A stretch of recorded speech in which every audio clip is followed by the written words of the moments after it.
创赛。你们都投什么？我会以位置，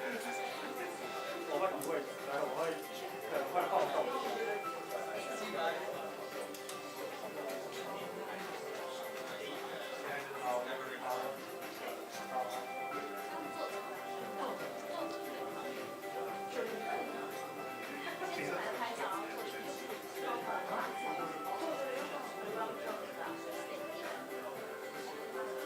看怎么办？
一下，我问一下，帮我想。改时间吗？改12点，现在改12点。不，好。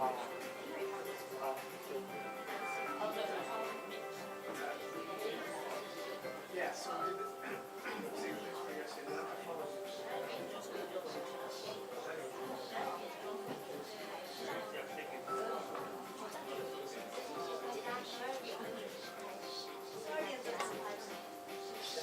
12点准时开始，谢谢。他们说12点准时。谢谢。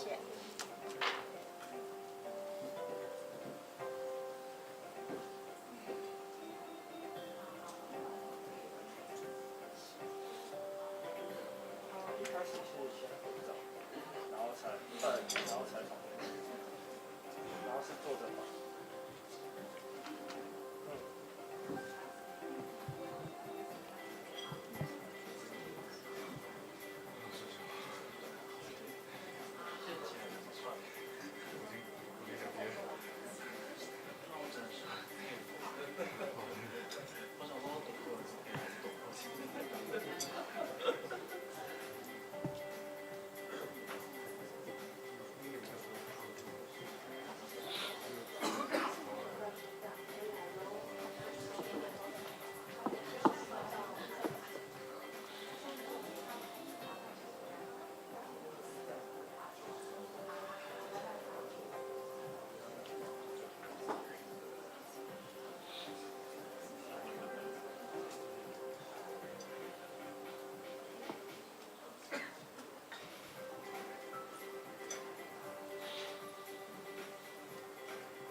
Hello, everybody. How are we doing? You could do better than that. How are we doing? You just watched a man climb 1,700 feet up Taipei 101 without a rope. I know how I'm doing. I'm trying to come down from that right now. So we're going to set this up right now. We'll have a nice moderated discussion. Some of these questions have already come in through the press. I'll probably add in a little flavor and color as well. And thank you so much for your time, for your coverage, and for being here for this historic feat. We're just so excited that Alex is here, that he made it.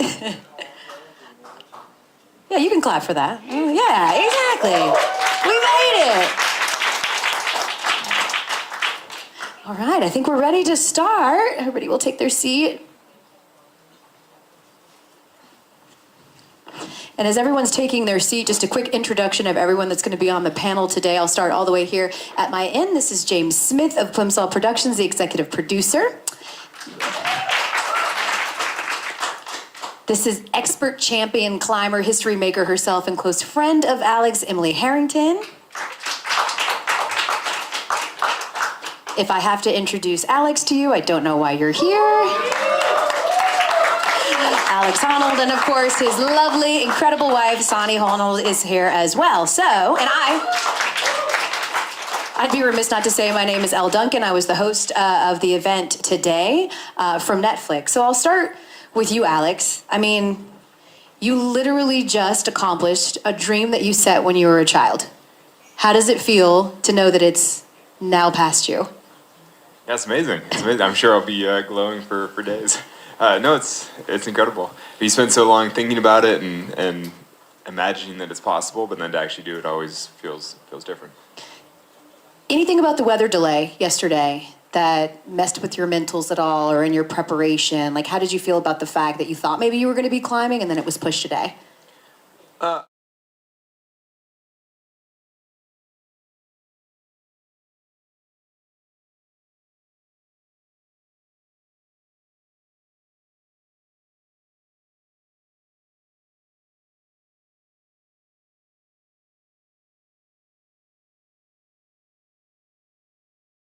Taipei and climbing to feel like a grand adventure.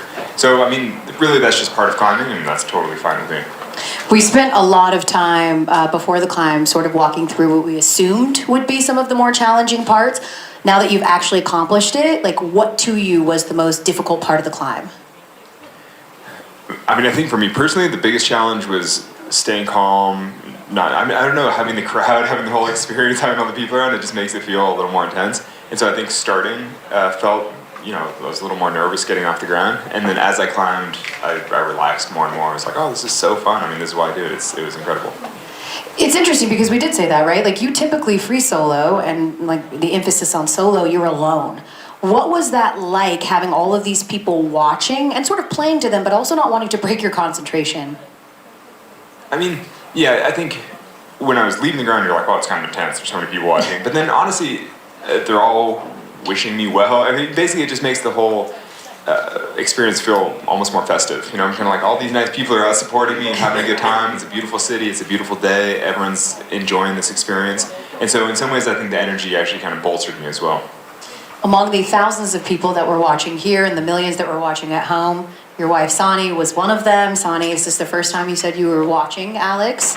Free solo, something of this magnitude. Before we started, walk me through what you were feeling.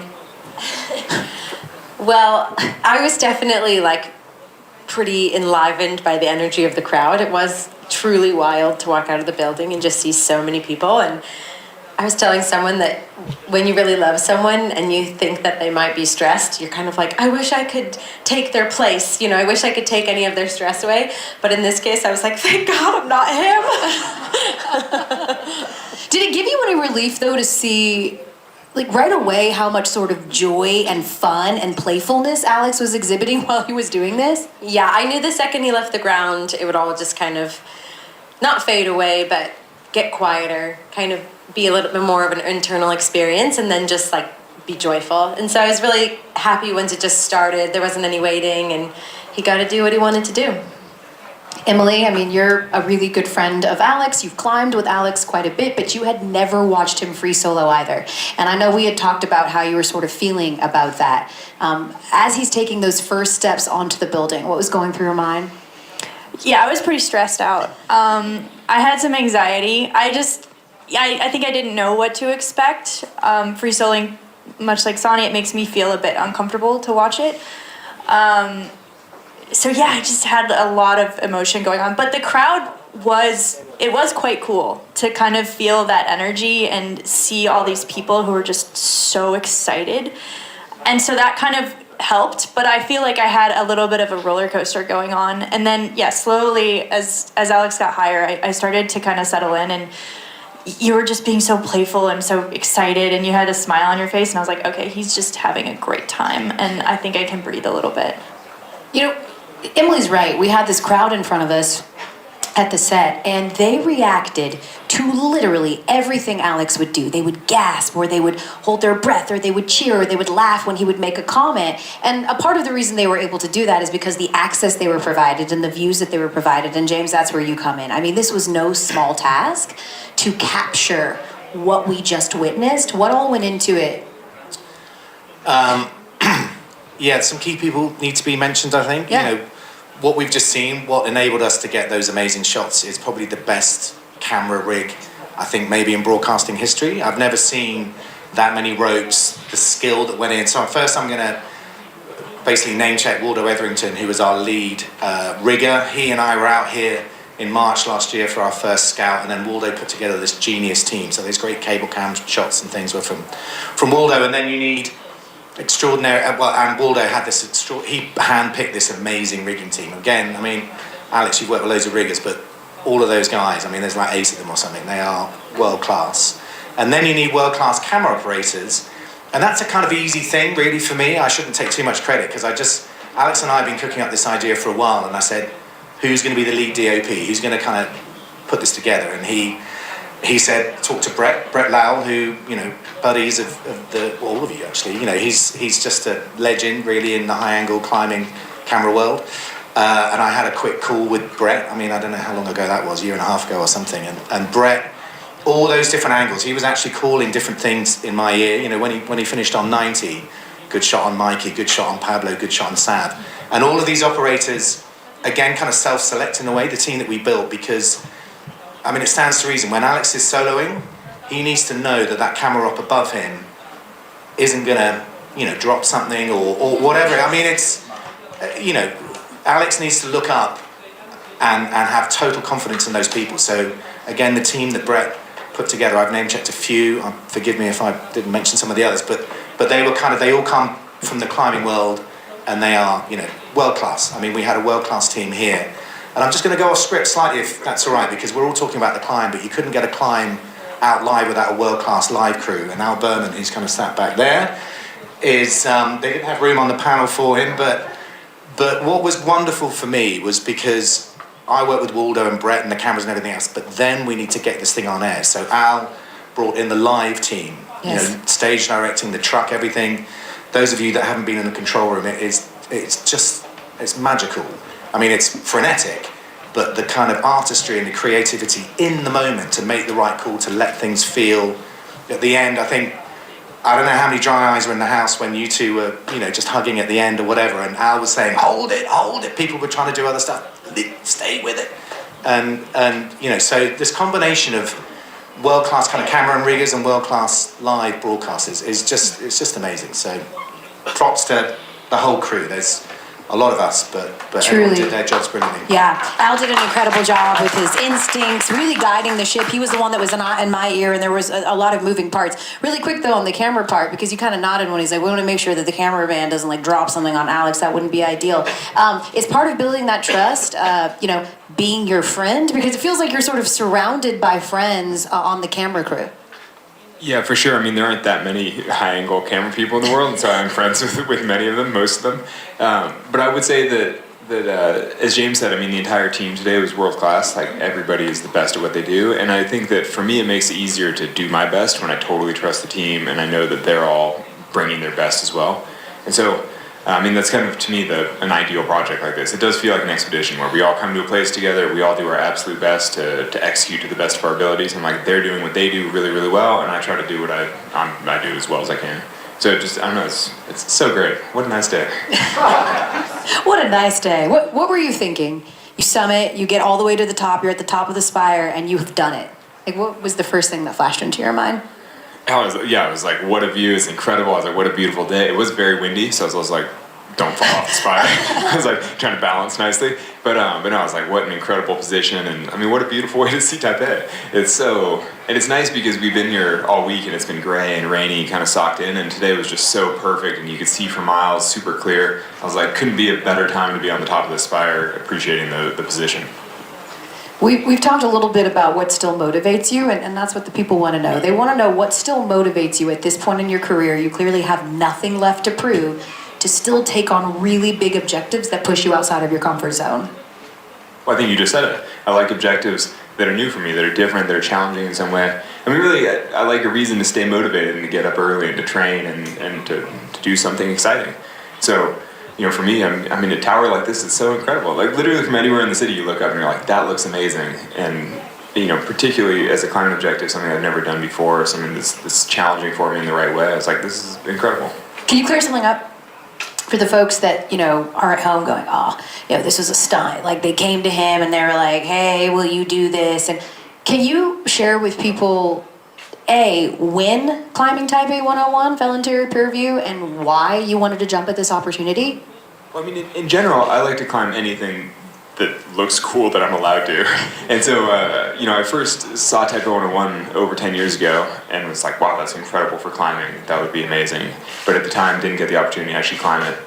And at the time, I thought about climbing it without permission, don't tell anybody. But I was kind of like, I know I can do it and it would be amazing, like maybe I should. But then out of respect for the building and respect for all the people on the team who had allowed me access to look at it, I was like, well, obviously I'm not going to poach this. Like, I'm going to, respect the people and just see if it ever comes together.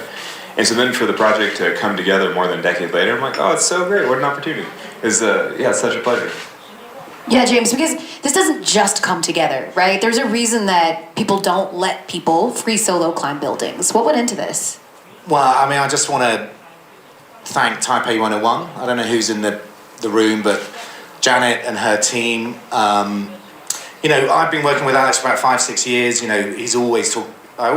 When you're doing one project, you say, what do you want to do next? And the skyscraper has always been something we've discussed.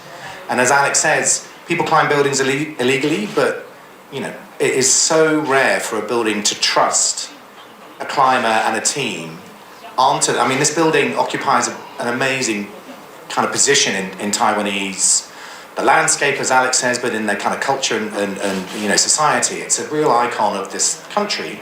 And, when we started talking about skyscrapers, Alex was like, he had a list of the ones that he wanted to climb, and this was top of the list. I mean, for the reasons he says, it's got so many interesting features, an interesting route, but we needed the building to say yes. So, I won't go into all the detail, but I was out here about a year ago. I met with Janet and her senior team, put this proposal together. I thought it was a kind of 50-50 coin toss, whether they'd, give us permission. And about halfway through my presentation, Janet just said, stop. We're going to do this. I think she'd seen Free Solo, she kind of trusted Alex primarily. That's the most important person, obviously, in this whole project. But she said, let's do it. And then her entire team have made it happen. I talk about the rigging. We're all over the building. And her team have facilitated that and become part of our camera team. So thank you, Taipei 101. Absolutely, thank you. And to the amazing city as well. They were really all in. Emily, I'm so interested from the climbing community perspective, how they are viewing what Alex initially wanted to attempt to do and has now accomplished. Like, how do they sort of look at these big objectives that Alex sets?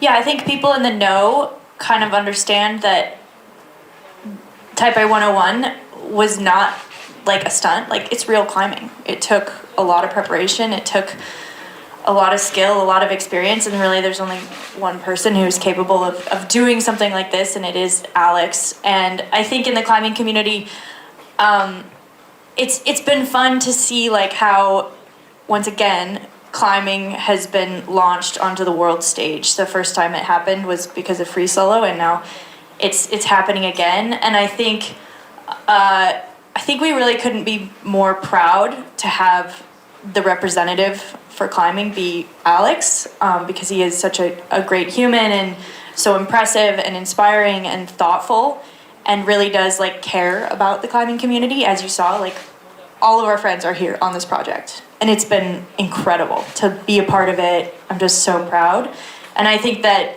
I sort of represent that pride for the climbing community. I can see like the emotion on your face right now, just like what he means and like what's going through your mind right now. What's coming up for you? Yeah, I mean, I'm just really excited and relieved and proud to be a part of it. I'm super honored that I got to be a part of it. I feel so lucky to know both of you guys, because you're special. You're lovely people. Yes. Stop it. Sonny, you know, we've talked about this, right? There's all kinds of colorful adjectives that people that don't know Alex use to describe him. Crazy, adrenaline junkie. What do you think that people don't understand about why Alex free solos? Well, I think that what people don't understand until they watch is how much fun he's having and just how joyful he is when he's doing it. That it's actually just like, it's almost like a childlike joy of just like, I'm up here and I'm playing. And I think that was the really cool part of today, that we all got to just watch him have a lot of fun, which is great. If you sort of compare this moment, Alex, to maybe the least glamorous training day that you had in preparation for this climb, which one do you think actually demanded more from you? Was it the training or the reality of it?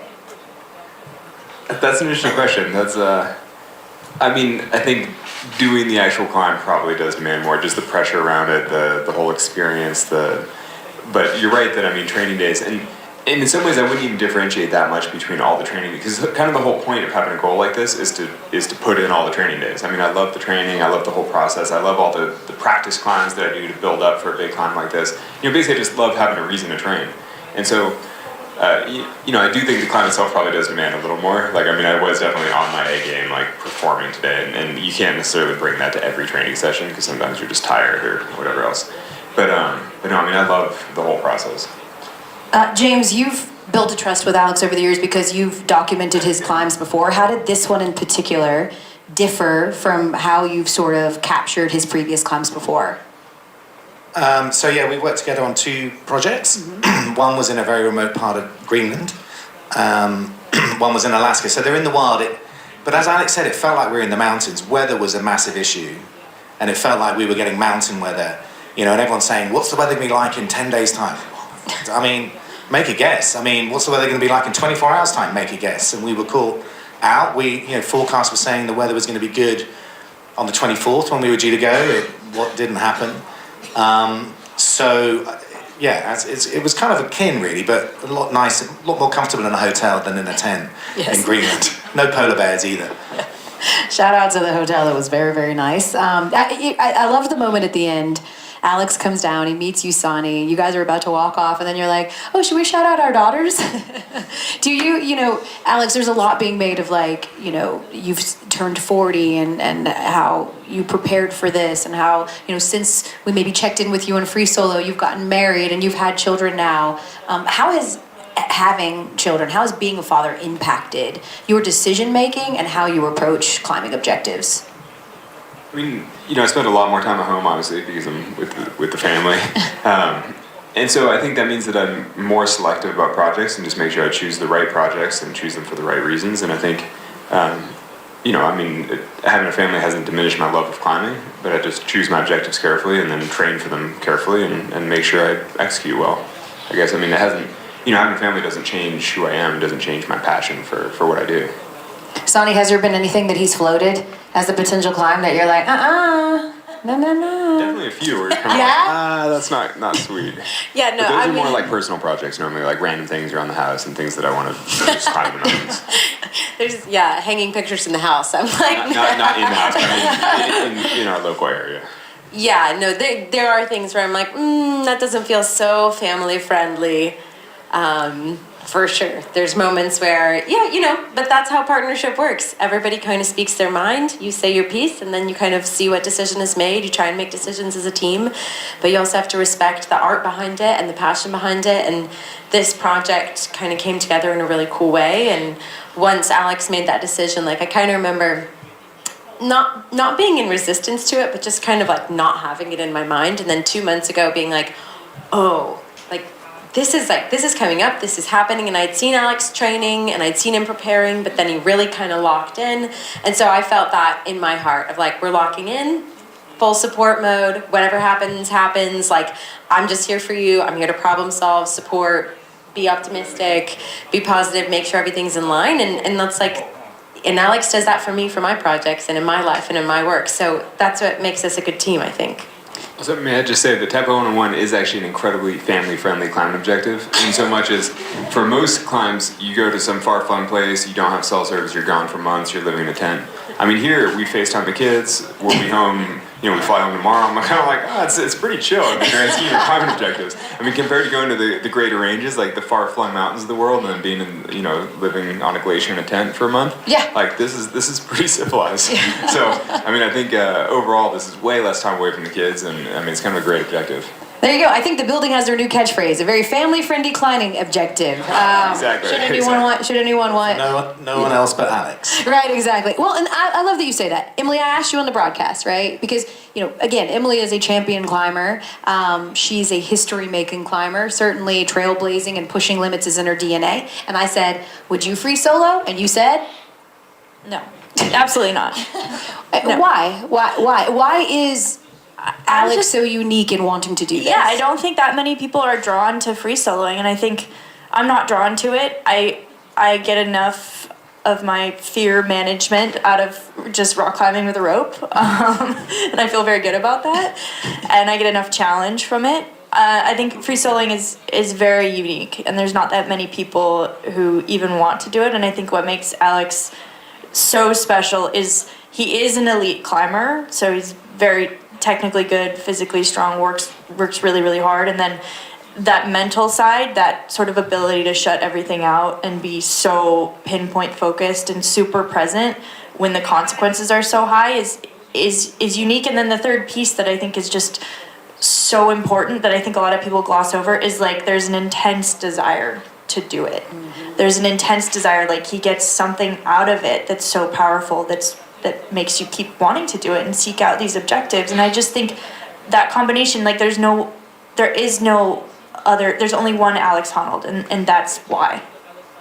When I met with you at your house, Alex, in December, you mentioned to me that there used to be, maybe in the early 90s, like more people that would free solo, and those numbers have certainly declined. Do you have an idea or, I don't know, like a guess as to why we don't see people take that same risk that maybe we did in the early 90s in this space? Well, I think that's sort of a broader question around risk-taking and risk tolerance and things. And I mean, part of that I think is the climbing has become a lot more popular, but most people access it through gyms and cities. And so there's a little bit less of the adventurous spirit. And there are plenty of people out still adventuring and climbing, but I think that there are far more climbers now, and most of them are accessing it from a totally safe environment. And so I don't know. I mean, but you could get into sort of cultural perception around risk-taking as much as you want, but I think that for whatever reason, people are maybe slightly more risk-averse right now than they were, say, 30 years ago when I started rock climbing. You very famously, after you free soloed El Cap, it was like, so what are you going to do? And you're like, I guess I'm just going to hit the hangboard a little bit. So now that you've just climbed a building, what you going to do, Alex? I mean, honestly, I probably will actually do some kind of training either tonight or tomorrow morning because we're going to fly home, and so that's like a bunch of time resting on the plane. And when I get home, I've got a climb that I'd really like to do, and so I've got to be fit. Everybody's going to ask, what's the next, right? You've done this, what's next? It's got to go bigger. It's got to go. When you are sort of looking at the landscape and seeing what intrigues you, what's interesting, is it one of those let it come to you things? Do you actively go seek? How do you sort of let that process play out? No, I let it come to me. I mean, I always have projects around my house. I always have some kind of climb that I'm working on just because I love having a reason to get up and train. I mean, I love working on something. It's like the pleasure of striving, basically. But I think the big objectives, things like Taipei 101, to some extent, you just have to be striving all the time, training, and then let these things kind of happen as they happen. Because, I mean, particularly with Taipei 101, I mean, you can't grasp at it too hard. If it comes together, if a project like this coalesces and the people at the building give permission and everybody, if it happens, it's incredible and it's, a small miracle. But you can't try too hard because you just never know when things like this will come together. I'll end with this question so that we can let you go work out or eat or whatever it is that you want to do. Let's be real. Most people are never going to want to or attempt to free solo a skyscraper. But what do you hope the message or the takeaway from today's experience was for all of the people that watched you do that across the world? I mean, honestly, I don't really know. I mean, one of the things that I learned, I think, from the film Free Solo over the years was that people kind of take the message that they need from it. I think that people often find the inspiration that they need to pursue their own challenges, their own goals, or, it's often the kick they need to do whatever it is that they want to do in their life. I mean, I don't think anybody watches something like this and they're like, I'm going to go free soloing. But often they'll watch something like this and it's a reminder that their time is finite and they should use it in the best way, the most meaningful way that they can. And so I think, if anything, I hope that that's what people take from it. They're kind of like, oh, if you work really hard at it, you can do hard things if you try, and like maybe I should try.